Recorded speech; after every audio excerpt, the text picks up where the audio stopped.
My mother-in-law suggested that if I could provide her with a grandchild, she would be pleased. It was an interesting proposition, but I found myself thinking, well, actually, I am already expecting. Before I get ahead of myself, let me introduce who I am. My name is Susan, a woman in her 30s embracing the life of a housewife. I share my life with my husband, a dedicated salaried worker. We first met while I was employed at a company related to the food industry. His occasional charming smiles caught my attention during our professional interactions, compelling me to make the first move and ask him out. Initially, he declined politely, explaining that he had a girlfriend. However, about a month later, he approached me with news of their breakup, asking if I was still interested in dating. It seemed my earlier confession had made him view me in a new light, which his then-girlfriend noticed. When she confronted him about his feelings for someone else and he confirmed, she suggested they part ways. I couldn't help but feel a twinge of guilt for inadvertently causing their split, but he reassured me with a gentle smile, insisting that their relationship was nearing its end regardless. His comforting words eased my conscience, and after 2 years of dating, we married. On our wedding day, he expressed his desire for us to start a family and asked if I would support our future children by becoming a housewife. Considering my job at the time was taxing and unrewarding, I agreed without hesitation. Transitioning from a career woman to a full-time housewife proved more challenging and perplexing than I anticipated. Nonetheless, I cherished my new role because life with my husband was fulfilling and joyous. We experienced blissful days without the common troubles of in-law conflicts, which was a significant relief for me. My in-laws lived a mere 12-minute walk from our apartment, and initially I feared their proximity might lead to frequent and possibly unwelcome visits. Fortunately, those fears never materialized. My in-laws were exceptionally understanding and supportive, often stopping by to share helpful tips, and never once complained about our difficulties in starting a family. My mother-in-law often expressed her affection by saying, "I love you more than any grandchild." I've always wanted a daughter, especially since our family is predominantly men. Please let me love you as if you were my daughter. I cherished her words and deeply trusted my father-in-law, who, although a man of few words, proved to be incredibly dependable. This warm and welcoming atmosphere initially defined our relationship during the early years of my marriage. However, as time passed, I noticed a stark change in the demeanor of my in-laws. My father-in-law grew even more reserved, and my mother-in-law's behavior took such a drastic turn that I began to wonder if she had been masking her true personality all along. To illustrate the extent of this change, it felt as though she shifted from overwhelmingly positive to decidedly negative. The once affectionate and understanding woman became increasingly critical and demanding, particularly when my husband was not around. Her visits became more frequent, and during these times she incessantly nagged me about having children soon, insisting that it was not only a desire but my duty as a wife. Previously, she had reassured me by saying children were blessings that should come naturally when the time was right, and there was no need to rush. Yet, now she started comparing us to other families, mentioning how the neighbors had recently welcomed a baby and that another was expecting. This only added to the pressure she placed on me. Despite her insistence, the decision to expand our family wasn't solely up to me. It required my husband's commitment as well. At the beginning of our marriage, he had expressed his desire for children, but aligning our current circumstances with those initial aspirations proved to be a challenge under the growing strain from my mother-in-law. About a year into our marriage, my husband began to show a noticeable lack of interest in starting a family, something he had initially been enthusiastic about. Despite my attempts to reconnect with him, he often dismissed me, claiming he was too tired or more interested in playing video games, responding with phrases like, "Let's do it some other day," or "You're bothering me." When I brought up these concerns to my mother-in-law, hoping for some understanding or support, she seemed unable to empathize. Instead, she intensified her demands for a grandchild, significantly adding to my stress. Overwhelmed by the persistent pressure, I turned to my husband, sharing how difficult the situation had become for me. Reluctantly, he acknowledged that there was no need to rush but agreed to make an effort toward having a child.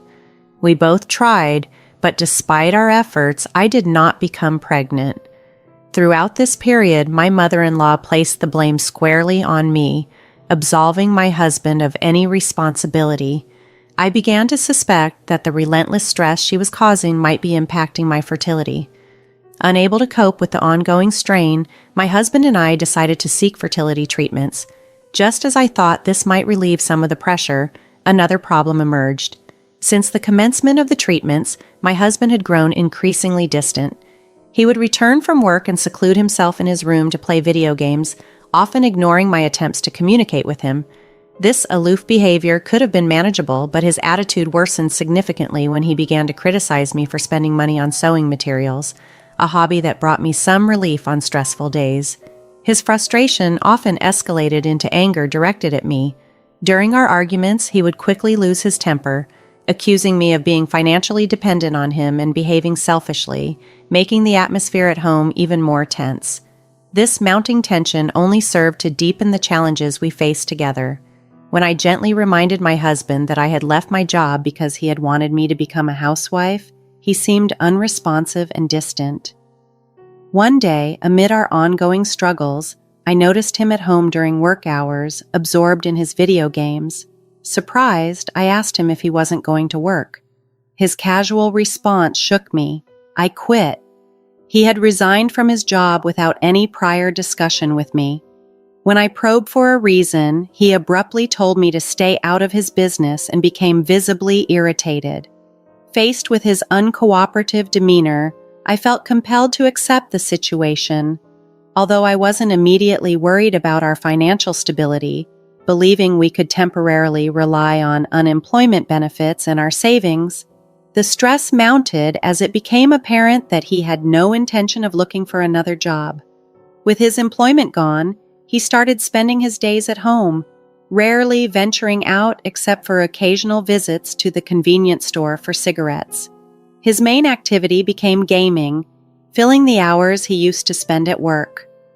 Ironically, the increase in the time we spent together, which might have been a welcome change during the early days of our romance, now felt burdensome rather than beneficial. It did not bring us closer.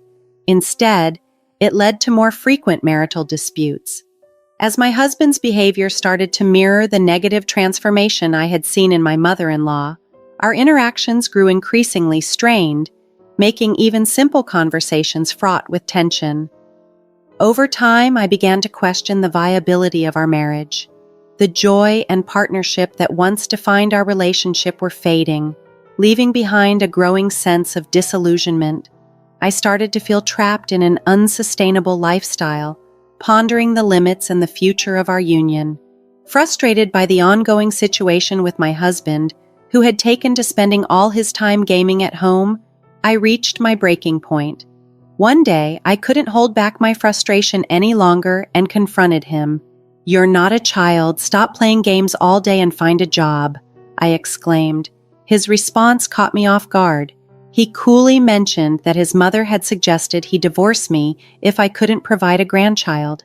Strangely, I felt a sense of relief at his words. Unbeknownst to him, I had discovered earlier that day that I was pregnant. I had planned to share the news with him that evening, but given the current circumstances, I decided it might be wiser to keep this information to myself for the time being. This unexpected revelation from him felt almost like a twisted form of assistance from my mother-in-law, offering me a way out. With a calm I didn't fully feel, I replied, "All right, if that's how it is, here are the divorce papers." I pulled out the documents which I had preemptively prepared from my drawer and handed them to him. My husband was visibly stunned by my swift agreement and readiness with the divorce papers. His usual confident demeanor vanished, replaced by a look of complete surprise. Although he appeared to struggle with what to say next, he seemed resolved to follow his mother's advice, and signed the papers without much resistance. Throughout this, he kept looking at me, trying to read my reactions. After we finalized the divorce papers, we agreed to meet later to discuss the division of assets. However, the reality was that there wasn't much to divide. Known for his spending on hobbies, my husband had invested a considerable amount of money into gaming, even though he often criticized my spending habits on my sewing materials. Saving money had never been his forte. He hadn't saved a penny since before we were married, and this habit hadn't changed after our marriage. As a result, we had accumulated no significant savings or assets to speak of, which made the discussion about dividing our belongings straightforward but somewhat ironic, given the circumstances. I initially thought our discussions about dividing our assets would be straightforward, but my husband had other ideas. He pointed to a specific bank book, insisting, "We still have our savings, right?" Indeed, that account held a significant sum, and he proposed that we split it. However, that particular savings account was not subject to division. It was money I had saved entirely before our marriage, and thus it was not part of our marital assets. Upon hearing this, my husband's face lost color, but he quickly tried to recover, shifting the topic to our living situation. "But surely this condo should be considered for division. I lived here too," he argued. With a calm yet firm expression, I clarified the situation for him.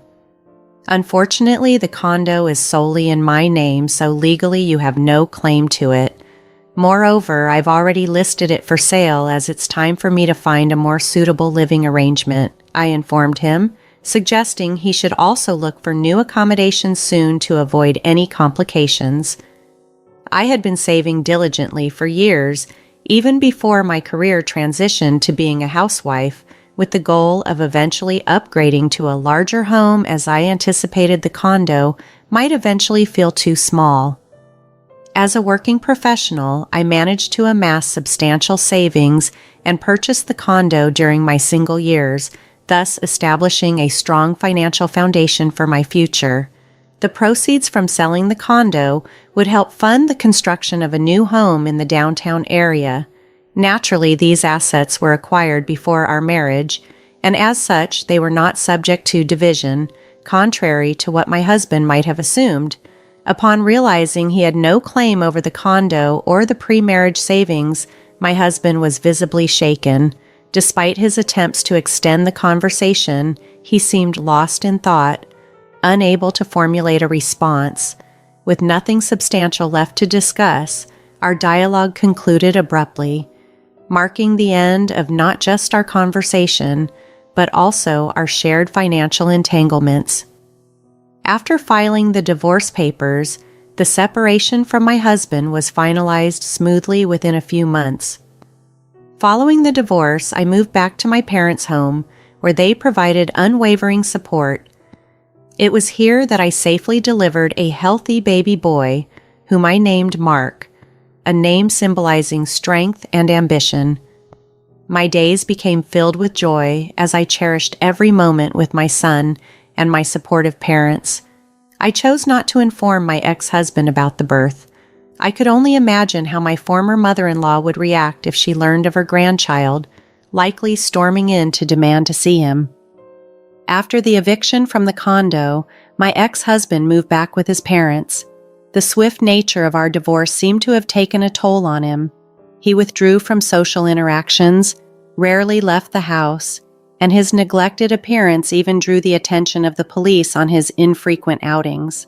Later, I heard that he had quit his job due to strained relationships at work. His demeanor and poor treatment of his female colleagues had ultimately isolated him. It seemed he had abruptly resigned from his job, perhaps revealing his true nature, which he had previously masked, a kindness that was merely a facade. 2 years after the divorce, I found myself managing a craft store. I had become a regular visitor to a local craft shop, and the owner, noticing my frequent visits, offered me the opportunity to take over, as she considered retirement. With my parents' help in caring for Mark, I had the time and energy to re-enter the workforce. Accepting meant keeping the store open. which was important to its many loyal customers. So, I decided to take on the responsibility. While running the store, I was unexpectedly visited by my former mother-in-law and ex-husband.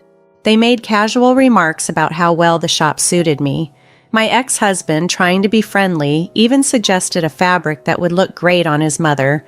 Annoyed by their transparent flattery, I quickly asked, "So what brings you here?" That's when my former mother-in-law, unable to contain herself, blurted out something that seemed almost comical. "Give me my grandchild back." It turned out she had somehow found out about my son and was now intent on making him the heir to their family estate. This sudden declaration reminded me of the complex dynamics I had left behind, yet here they were, unfolding once again in my new life. When I first mentioned the divorce, my ex-husband confronted me, bewildered. "Why didn't you tell me? I wouldn't have agreed to the divorce if I knew," he accused. "Obviously, I wanted the divorce," I replied sharply. "If you had known I was pregnant, you would have tried everything to stop it." The conversation intensified as my former mother-in-law chimed in with her demands. "So, are you going to give me my grandchild or not? I want to be with him as soon as possible. You've had him for 2 years. Now it's my turn." I was momentarily stunned by her audacity, but was quickly interrupted by the arrival of my parents and my son Mark, who came in looking concerned. "What's going on? Is there a problem?" he asked. It turned out a regular customer had noticed the tension and called them to the shop. As Mark held my parents' hands, my former mother-in-law exclaimed, "Oh, how adorable! He looks just like my son did as a child. Look, I'm your grandma." She moved towards Mark, but before I could step in, Mark firmly said, "I only have one grandma," and clung tightly to my mother. Sensing the rising tension, my mother calmly suggested, "Under the circumstances, it might be best if you leave now." Ignoring her, my ex-husband demanded, "Just hand over the kid," and made a move to snatch Mark from my parents. I stepped in front of him to protect my son, but was easily brushed aside due to my smaller stature. "Mark, be careful!" I cried out, as my ex-husband was just inches away from grabbing him. Then, unexpectedly, a sudden movement caught everyone off guard. Looking up, I saw my father, who had been a police officer and a national judo champion during his youth, execute a flawless over-the-shoulder throw on my ex-husband. Unaware of my father's skilled background, my ex-husband was left on the ground, speechless and in pain, staring up at my father with a mix of astonishment and helplessness. Following the confrontation, my father stood firm and warned, "If you plan on causing any more trouble for my children or grandchild, we may have to involve the authorities. What will it be?" As he spoke, he subtly displayed his police badge, underscoring his seriousness. My former mother-in-law, caught completely off guard by this display of authority, panicked and hastily grabbed my ex-husband's hand before they both fled the scene. Since that day, I have had no contact with either of them, nor do I have any interest in their whereabouts. The whole incident seemed to close that chapter of our lives for good. A few years later, inspired by my father's bravery during that tense moment, my son Mark expressed his aspiration to follow in his grandfather's footsteps. With sparkling eyes and a determined voice, he declared, "When I grow up, I'm going to be a cop too, and I'll protect you." His ambition warmed my heart, and it became clear that he was serious about his goal. Now, Mark dedicates himself to his studies, particularly focusing on areas that will prepare him for a career in law enforcement. Under my father's mentorship, he has also taken up judo, where he's quickly gaining skills and earning recognition among his peers for his prowess. As for me, my role is to continue providing the support and love that Mark needs as he grows. Watching him develop his talents and pursue his dreams with such passion, I feel immense pride and joy in seeing my son embrace such positive aspirations. The challenges we faced have only strengthened our bond, and I look forward to seeing what the future holds for him.